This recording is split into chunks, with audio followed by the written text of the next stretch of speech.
For an update, because once we get the data right now, the following month, nagbabago na naman yan because progressive yung implementation ng mga Horizon projects natin. Just to inform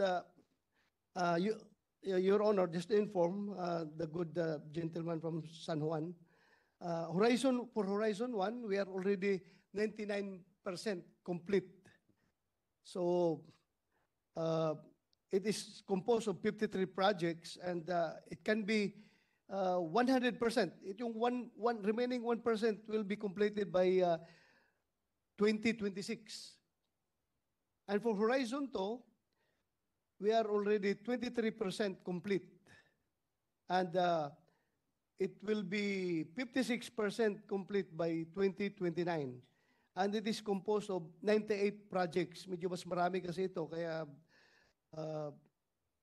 ang completion rate is medyo mabagal. But still, we expect by 2029, magiging 56% na ito.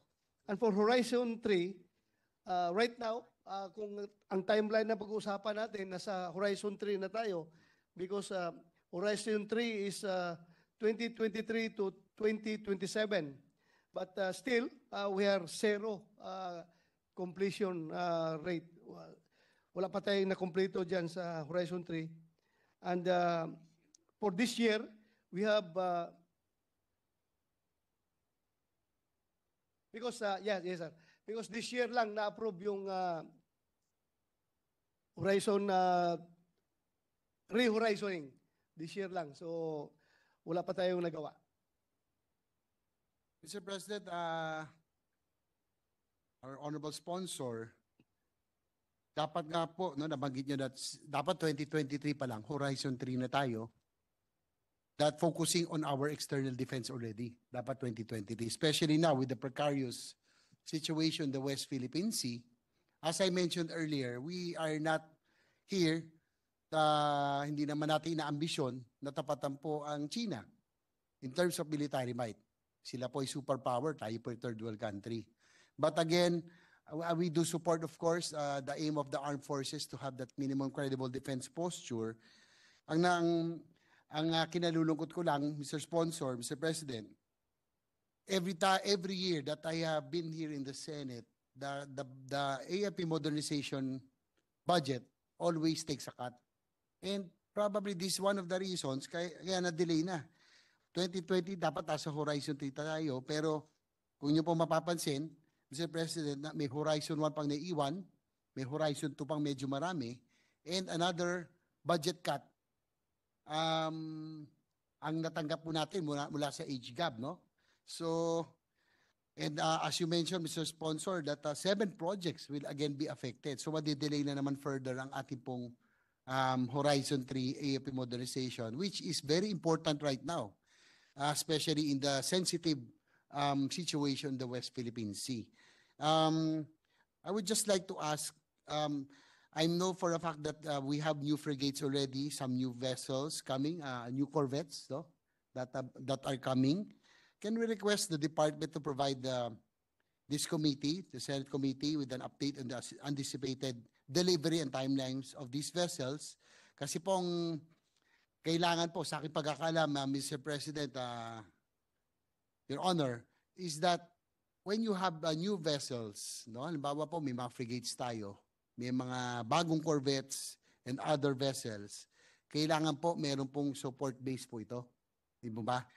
Ang dati hong base ay nasa Sangli, pero nagkaroon ho ako, Mr. President, Mr. Sponsor, ng pagkakataon, I joined the ride, dahil ako po isang rider, nung pong Ride for West Philippine Sea at napunta po kami roon sa dating Hyundai shipbuilding facility, which is now being rented by the Philippine Navy.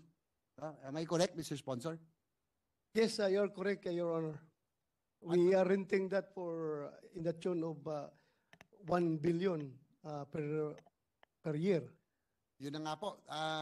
I was so surprised because I saw our most modern vessels there. No? Nandun po yung mga, yung dalawa natin pinakabagong frigates, nakadaong. and yung BRP Tarlac and the BRP Andres Bonifacio nandun. Tsaka, at napansin ko lang ho, sabi ko 1 billion a year. Medyo malaki pong halaga yon. And I saw nothing. No, nandun po sila, but there are no, meron ho parang hangar, na walang laman, tapos wala ring magazines, walang battery, but kumbaga, we are paying, or we will be paying 1 billion pesos, but we still have a lot to build in that facility. Kumbaga, nakadao lang yun, pero wala talaga yung necessary support that is needed for our naval vessels, particularly our modern frigates and our corvettes that are coming. Tama ho ba, Your Honor? Yes, you're correct, Mr. President, Your Honor.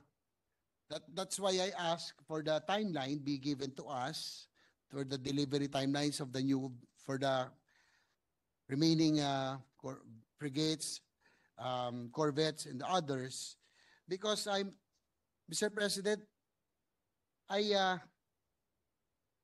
are spending 1 billion pesos, no? And I don't think that base, that is really conducive to be a naval base, kasi nga po walang laman eh. It is for a shipbuilding facility. Hindi po siya designed to be a naval base.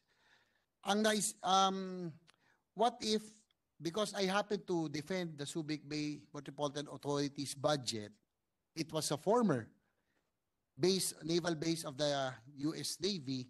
Meron po siyang port, kumpleto po doon. May mga magazines, may mga bunker, meron pong airport, no, yung QB. Will the Defense Department or the Armed Forces, would you look at Subic probably become as an option to become a joint base? Kasi po may airport na for the Air Force, and it can be a naval operating base that would be that will give the support to our new vessels, our modern vessels, no? Yung ating po mga frigates and corvettes. Yes, Mr. President, if you can recall, no, before this agency, you defended the budget of SBMA, and napag-usapan natin doon sa director ng chairman ng SBMA, kung pwede ilipat doon yung basing ng ating Philippine Navy, and he was quite optimistic, di ba sabi niya? Pero may mas maganda pa palang plano ang Department of National Defense, as shared to me right now by the good secretary.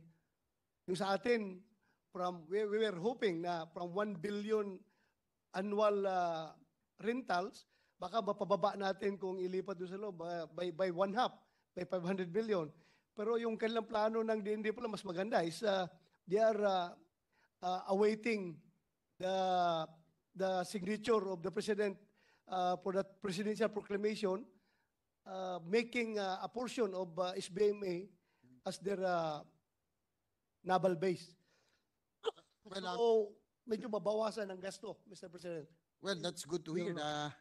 Naisip ko na po kasi po ako po I so happen to defend the SBMA's budget, and I have been very supportive of the armed forces.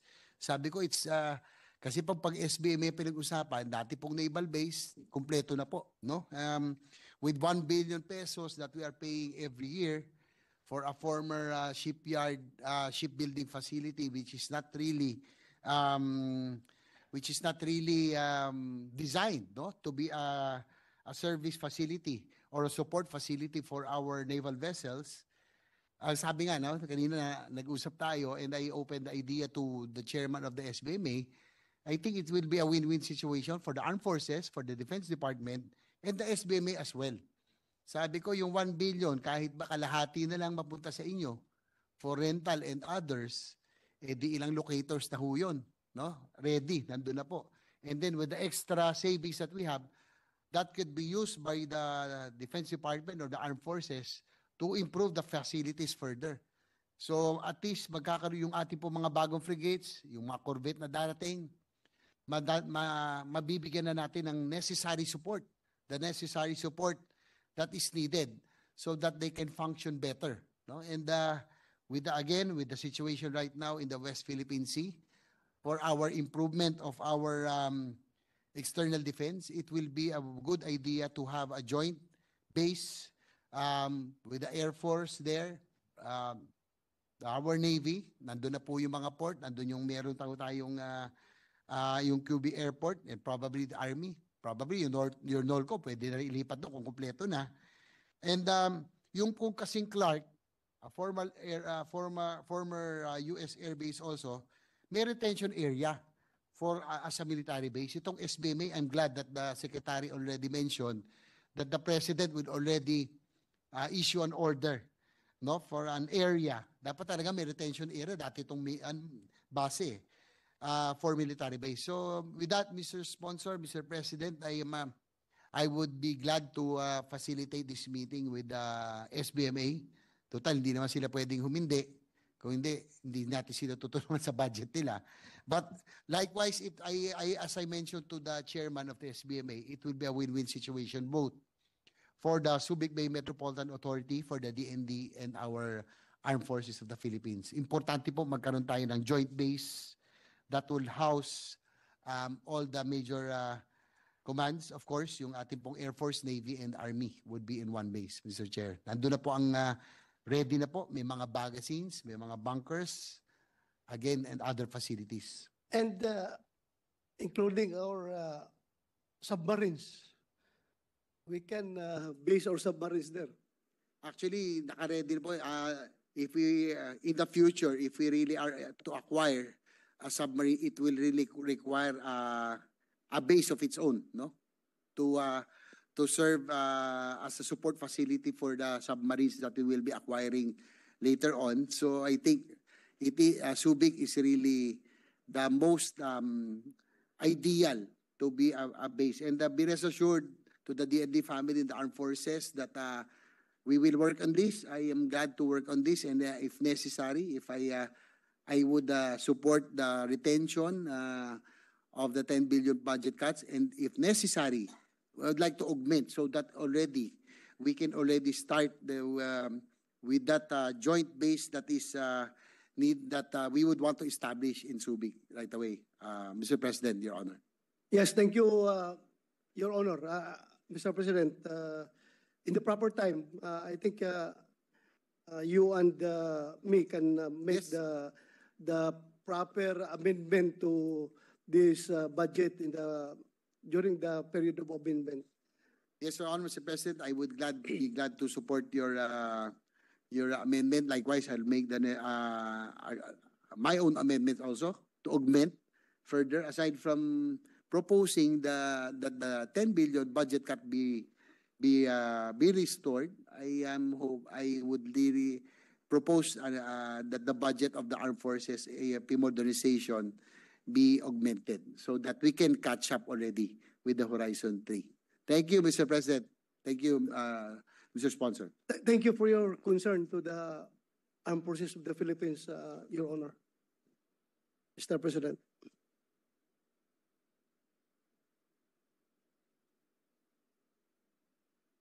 Mr. President, next to interpolate would be the Deputy Minority Leader, Senator Risa Ontiveros. I move that she be recognized. We recognize Senator Risa Ontiveros. Salamat, Mr. President, at magandang hapon, maayong hapon, good sponsor, kay Secretary, sa good Chief of Staff at buong DND family. So, as already mentioned by Senator